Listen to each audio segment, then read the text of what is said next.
Hello everyone. आज आपण आपल्या या व्हिडिओमध्ये बघणार आहोत की ॲटिट्यूड कसा फॉर्म होतो.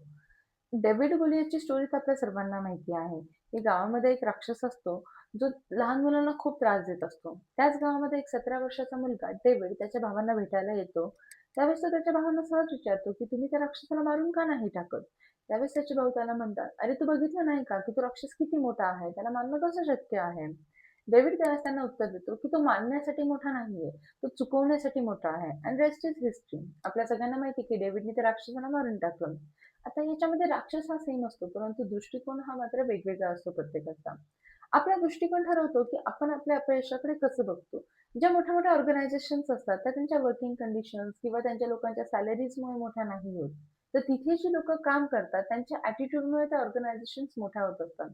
जेव्हा पण एखादा एम्प्लॉयी म्हणतो की मी हे काम नाही करू शकत, त्याच्यामागे त्याचे ॲक्चुअली 2 अर्थ असतात. पहिला अर्थ म्हणजे की त्याला ते काम कसं करायचं माहीत नसतं. ज्यावेळेस ही गोष्ट असते त्यावेळेस तिथे प्रॉब्लेम असतो ट्रेनिंगचा. आणि दुसरा अर्थ असा निघतो की त्याला ते काम करायची इच्छा नाहीये.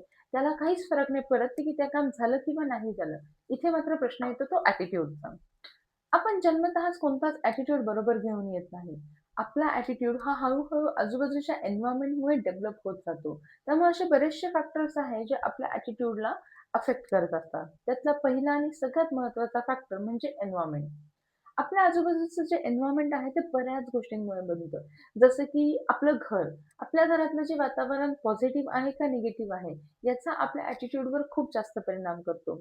आपण ज्या स्कूलमध्ये जातो ते स्कूल, आपण जिथे काम करतो तिथलं वातावरण, आपली सोशल मीडिया, आपलं कल्चर, रिलिजियस बॅकग्राऊंड, आपले ट्रेडिशन्स, आपले बिलीव्हज या सगळ्या गोष्टींचा आपल्या आयुष्यातल्या प्रत्येक ॲस्पेक्टवर इफेक्ट पडत असतो आणि तिथेच हळू आपला ॲटिट्यूड फॉर्म होत असतो.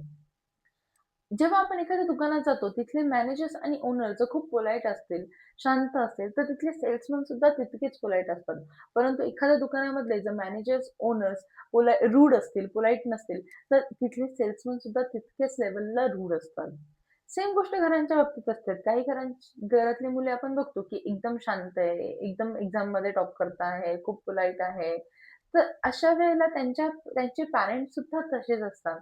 परंतु ज्या घरातली मुलं खूप रूड असतात, भांडखोर असतात, उद्धट असतात, त्या घरातले पॅरेंट्स किंवा त्या घरातलं वातावरण हे नेहमी टॉक्सिक असतं. त्यामुळे आपण आपल्या स्वतःसाठी, आपल्या आजूबाजूच्या लोकांसाठी कोणत्या प्रकारचं एन्व्हायर्नमेंट बनवलं आहे, हे नक्कीच बघितलं पाहिजे. कारण निगेटिव्ह एन्व्हायर्नमेंटमध्ये पॉझिटिव्हिटीची अपेक्षा करणं म्हणजे निव्वळ मूर्खपणाच आहे.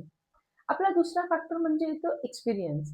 बऱ्याच वेळेला आपल्याला एखाद्या व्यक्तीकडनं किंवा एखाद्या सिच्युएशनमधून जो अनुभव मिळतो, त्यावरून सुद्धा आपला ॲटिट्यूड बऱ्याच वेळेला चेंज होत असतो. जर तो अनुभव पॉझिटिव्ह असेल, तर आपला ॲटिट्यूड सुद्धा त्या व्यक्तिव्यतिरिक्त त्या व्यक्तीकडे किंवा त्या परिस्थितीकडे पॉझिटिव्ह ॲटिट्यूड निर्माण होतो आणि जर अनुभव निगेटिव्ह असेल, तर ऑब्व्हियसली ॲटिट्यूड जो होतो, तो निगेटिव्ह निर्माण होतो. म्हणजे तिसरा फॅक्टर म्हणजे इथे येतं एज्युकेशन. आता इथे फक्त अकॅडमिक एज्युकेशन किंवा अकॅडमिक क्वालिफिकेशनचा विषय येत नाही. बऱ्याच वेळेला इथे इन्फॉर्मल एज्युकेशन सुद्धा मॅटर करतं. तर तसं बघायला गेलं की माणूस हा प्रत्येक परिस्थितीमधून, प्रत्येक व्यक्तीकडनं काही ना काही शिकत असतो आणि हे शिक्षण त्याच्या ॲटिट्यूडला हळू आकार देत असतं. पॉझिटिव्ह ॲटिट्यूडचे तसे बरेच फायदे आहेत, की जे ते लगेच दिसून पण येतात, की जसं की जर पॉझिटिव्ह माइंडसेटचे काही लोकं आहेत, त्यांचे काही बेसिक ट्रेट्स असतात, जे आपल्याला लगेच कळून येतात, की फॉर एक्झाम्पल त्यांची प्रोडक्टिव्हिटी कंटिन्युअसली वाढत राहते. त्यांचं टीमवर्क खूप छान होतो. त्यांचे प्रॉब्लेम्स इझिली सॉल्व्ह होतात. त्यांच्या कामाची क्वालिटी नेहमी इम्प्रूव्ह होत असते. त्यांचा स्ट्रेस कमी असतो आणि त्यांचे रिलेशनशिप्स या चांगल्या असतात. आणि जे निगेटिव्ह लोकं असतात, त्यांना सगळ्यात पहिली गोष्ट त्यांना असं वाटत असतं, की आपलं आयुष्य हा खूप मोठा अडथळा आहे.